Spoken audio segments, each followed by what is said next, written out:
Hello and welcome to Brand X Reviews, and in this one I'm going to be talking with The Core about computer games. Now that's not something that I'm into because I'm not a teenager, but The Core is into that, and he's got some interesting stuff to say. He doesn't take too kindly to it though when his games are taken away from him, as you'll see here. 半端ないぞ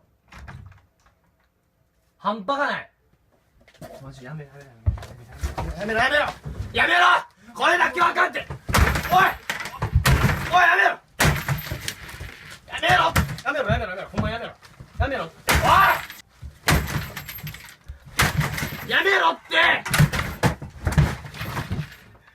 めろっておいおい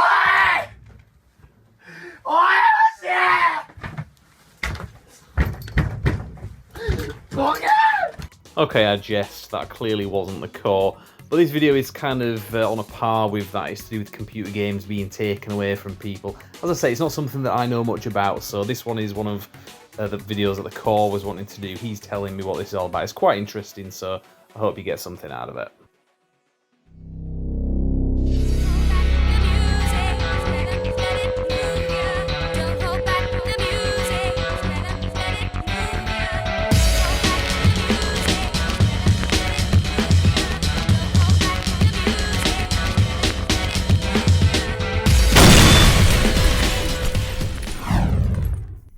Hello and welcome to Brand X Reviews. Once again, we have The Core. Yes. Now, The Core is going to take the floor with this one because I don't actually really know what you're talking about for this one. Something to do with physical media, games, getting fleeced, something like that. Take it away. Hey, don't you know about games? I do. Yeah, this is basically. People may have heard about this because it's been in a lot of different videos, or a lot of different It's even started popping up in more mainstream kind of just when you're scrolling around on the internet and seeing it in PC gamer articles and stuff. But yeah, it's basically this movement that's been going on for a while now called Stop Killing Games. And they've basically been looking at various legal challenges to the practice of basically this is an online only game. The moment we decide it's not profitable, we're going to pull the servers, and there's absolutely no way of continuing playing it. And these games that people have paid for. Yeah, basically, I mean, to be honest, I really wish they wouldn't do this with games you didn't pay for, but this is mainly about stuff you are paying for. Because I know you have in the past bought the Dusk Till Dawn game and stuff, and you had Long ago, yeah. Yeah, basically the idea of well, I've got a console, I buy a game for that console. As long as the game isn't broken, I'm going to be able to play it as often as I want. That's a bog standard thing, right? Yeah. But now it's becoming more and more the thing of well, no, you don't own the game. The moment we decide to turn off access, it's gone. So a good example of this is The Crew. This game by Ubisoft, it's basically a big driving game, and you could basically drive across the entire United States essentially. It wasn't one for one, to scale or anything stupid like that, but you could basically start off in one side of the country and drive across a fully realized kind of representation of the United States. Yeah. And there was a full single player campaign, it wasn't all online racing and stuff. There was a full story mode and all that. Sounds pretty cool. Basically, because sorry, what were you saying? Sounds pretty cool. I'm not into games, but that does sound pretty cool. Yeah, I mean, how good it was, I'm not 100% sure because I'm not a racing games guy. But basically, when they decided, right, we've cancelled support, game's gone, you can't run a private server, you can't access the single player stuff, it's all gone. And then they're basically arguing well, there's no way we can keep this up. There's no way we can keep it going. It's absolutely impossible. And it's well, yeah, the way you've set it up, it is. But if you did things slightly different in the development process and actually had an end of life plan, so when you decide, right, fuck this, it's not making any money, I'm turning it off now, you would still be able to play it. Yeah, that makes sense. And it is like part of an ongoing thing. It's like basically like I don't think anybody's super concerned about the crew. But the main reason also to do this is they've got the Crew 2. So they want you to play the Crew 2, not the Crew, original. Oh, yeah. And then, when they turn off the Crew 2, we'll have the Crew 3 that you'll need to buy. Yeah. That kind of stuff. It's like, it's not there yet, but that's definitely where games companies want to take it. Yeah. It'd be like the equivalent of like, they're going to remake Dirty Harry. So we're going to turn off your access to the original Dirty Harry films. So all you've got now is the new remake of Dirty Harry. Yeah. It's like, well, hang on a minute. I want to watch the original films. Like, what the fuck? Right, I'm with you. So again, to bring this back to like physical media versus digital media, like, for example, with Doctor Who and a lot of old like British television shows, huge chunks of them are missing because nobody thought like, oh shit, there's going to be interest in these in like 20 years or 30 years or 40 years. People are going to want to look back on like the start of the media. Yeah. Like basically how it progressed, how it evolved, how it changed, how it grew. Like, for example, it's interesting to look back at like an older horror film from like, like the 60s or the 70s or something. Like, for example, did we watch, is it Haunting of Hill House or Horror of, basically. Oh, yeah. House on Haunted Hill. Yeah, that's the one. And it's so weird to watch now because, like, the pacing and everything is different and, like, how they went about things. Got it on DVD. And it's nice. Yeah, it's, like, nice to go back to that and basically see what was happening back then. But if you basically destroy all that, then you don't have that option. Like, that was the thing with, like, Doctor Who back in the day. Basically, like, it sounds stupid to us now. But part of the argument for like, oh, we shouldn't be keeping this, well, it's going to put actors out of a job. If you can just keep watching the same, series of a show like endlessly, how are theatre actors going to survive? Yeah. They're not going to be able to get any work because they're just going to, record it and then just watch it back. It's like, it sounds a really stupid argument now, but that was actually being made at the time because people weren't used to the concept of like TV at that time. So that's why you're missing like huge chunks of like the first 2 Doctors. Why you're missing like massive chunks of things like Z-Cars and like other things. Avengers. Yeah. Just because nobody at the time thought, well, shit, in like 30, 40 years' time, somebody's going to be interested in this. It was like a completely foreign notion to them at the time of like, well, shit, they're going to be able to release these on videotape or, DVD. Like, that would have fucking blown their mind at that point. Yeah. And then when it actually came to the point of, well, shit, we have got that technology, well, the option's not there anymore because the BBC had a very special storage policy that involved fire and fucking tarmac. So strangely enough, it doesn't exist anymore. Great. Yeah. And like I say, that is becoming the thing with like video games. Like a lot of these games, like online-only games that disappear, they are like mobile games, slop and stuff that nobody should really give a shit about. But it is increasingly becoming like the standard thing. Like, you're not going to own anything.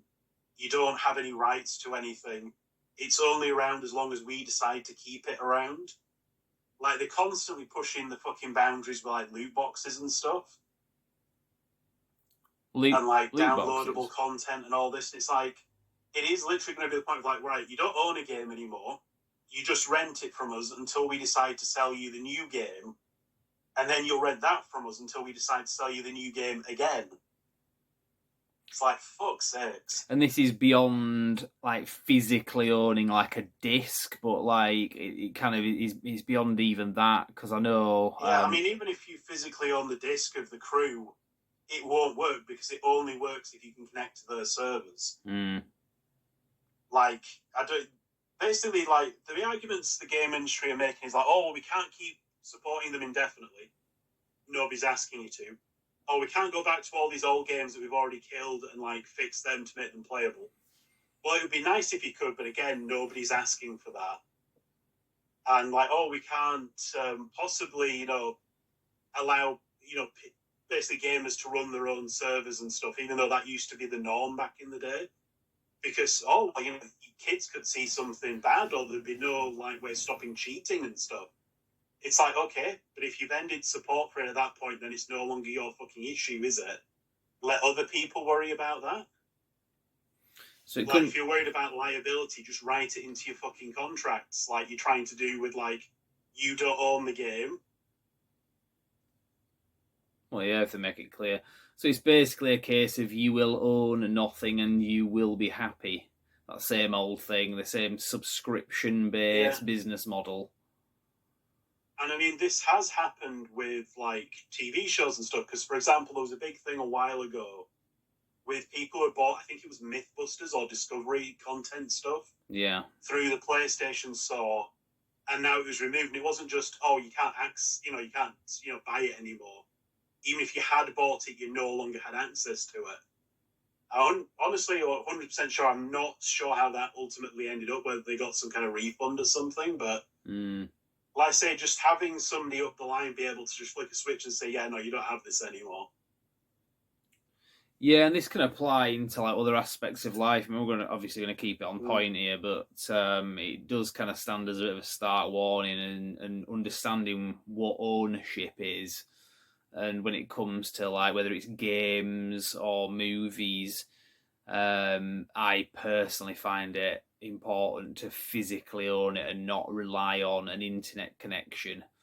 I mean, there's always going to be issues about having being able to play these discs, for example, on machines in another like 30, 40 years time. Because if you try to play videotape now, it's difficult because you have to not only have a working video cassette player, which is tricky because they don't last forever, but also being able to actually physically connect it to a modern TV that doesn't have SCART cables or whatever. It's possible, but it's not easy.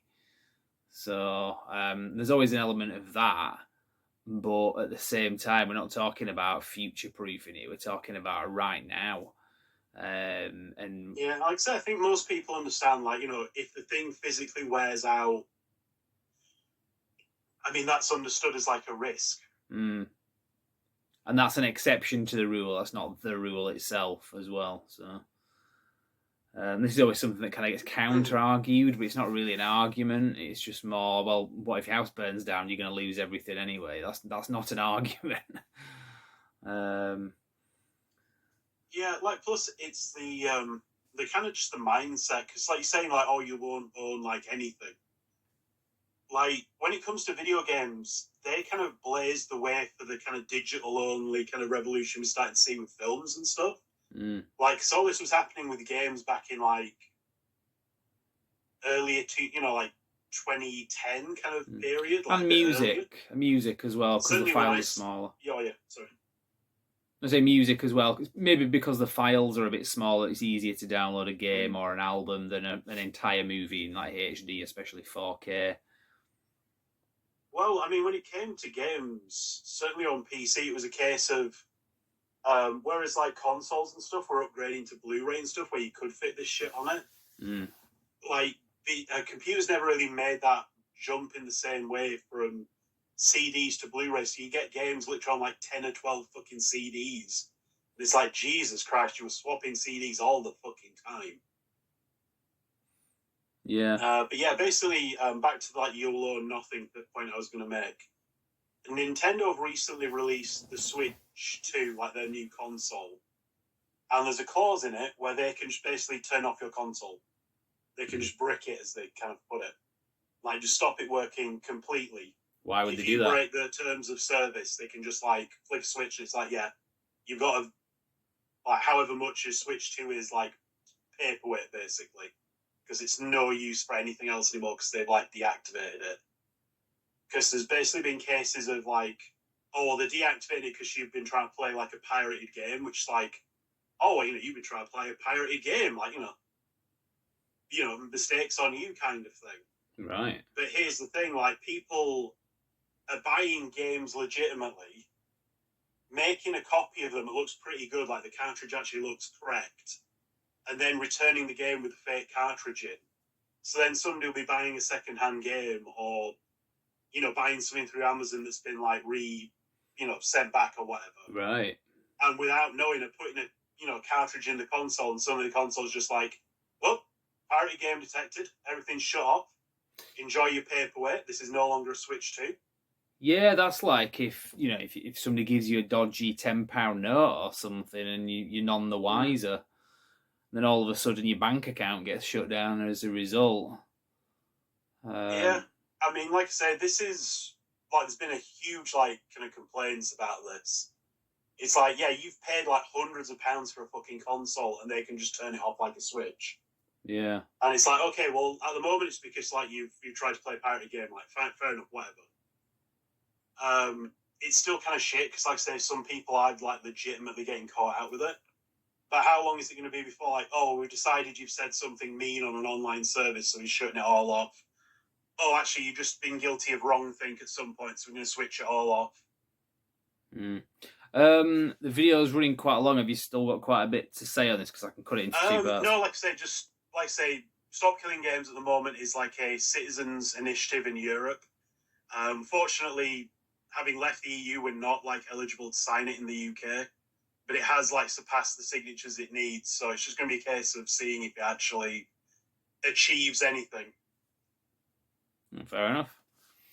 Right, well, we can always come back to this subject later on. We know we like talking about physical media on the channel, so I was quite interested. This was the first time we've talked about this, so I learned something here. So thank you very much to the core. Yes.